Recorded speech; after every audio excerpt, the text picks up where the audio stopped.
தான மகிமையெல்லாம் நிறைய சொல்லப்பட்டிருக்கே. 10 கோதான சமவு ஹரவாகன விஷோத்சர்ஜன். 10 கோதானம் பண்ணினா ஒரு விஷபதானத்துக்கு சமம். 10 விஷபதானம் பண்ணினா ஒரு குதிரை தானத்துக்கு சமம். 10 குதிரைய தானம் பண்ணா ஒரு யானைய தானத்துக்கு பண்ண சமம். 10 யானைய தானம் பண்ணா ஒரு யாகம் பண்ணத்துக்கு சமம்.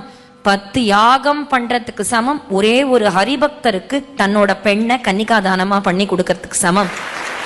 அதோட நிறுத்தல தாசர் உகாபோகம். இது மேல சொல்றார், அப்படி 10 ஹரிபக்தர்களுக்கு 10 கன்னிகைகளை தானம் பண்றதுக்கு சமம் ஒரே ஒத்தன் தவிச்ச வாய்க்கு தண்ணி கொடுக்கறது.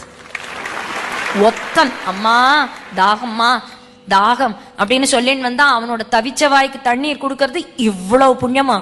அதுக்கு மேல முடிக்கிறார், அது போல 10 பேருக்கு தண்ணீர் கொடுக்கறதுக்கு சமம் ஒரே ஒருத்தன் அம்மா பசி அப்படின்னு வந்தா ஒரே ஒருத்தனுக்கு சோறு போடுறது புண்ணியத்துக்கு மேல புண்ணியத்துக்கு மேல புண்ணியத்துக்கு மேல ஹையஸ்ட் புண்ணியமா.